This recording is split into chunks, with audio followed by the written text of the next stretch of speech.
bottom line here is we committed to this. The Minister committed to this 2 years ago. It's time now to get this sorted on a compassionate basis for many, many families and patients out there who need it. And we shouldn't be forcing families to have to go to Holland and elsewhere to get access to this. It's close to 2 years since the Minister for Health, Simon Harris TD, promised to introduce a compassionate access programme to enable patients to avail of medicinal cannabis. The delay in introducing such a scheme has been unacceptable. Too many families are under strain. Many families have to go abroad to access medicinal cannabis and import it back in under licence. This needs to stop.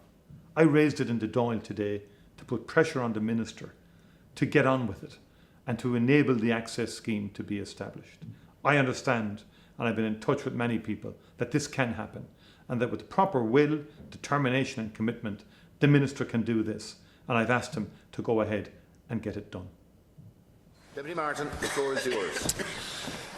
Minister, it is now nearly 2 years since Minister Simon Harris promised to introduce and establish a compassionate access scheme for the medicinal use of cannabis in certain circumstances and for patients with specific conditions.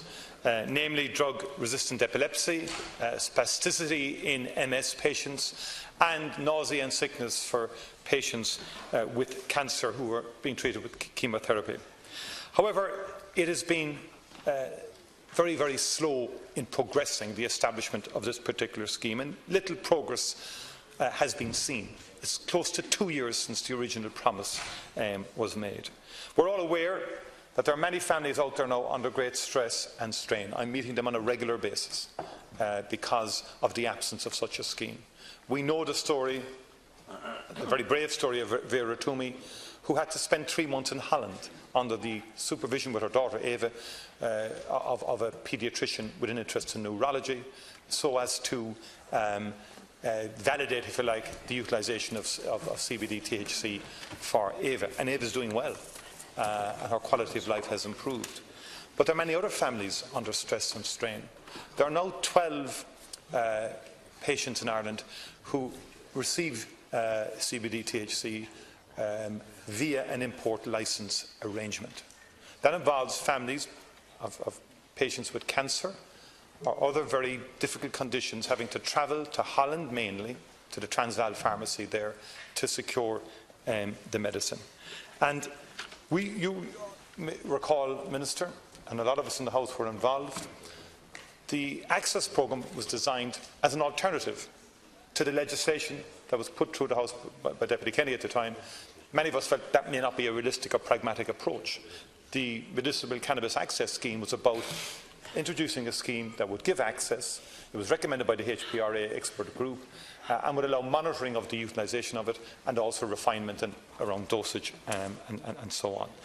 But I would now put it to you, Minister, that the absence of a compassionate access scheme represents the absence of compassion itself for the many families and patients who are looking for the legal use. Unfortunately, many are out there accessing this illegally, and that has its own dangers and concerns. Now, I got a letter yesterday from the Minister for Health.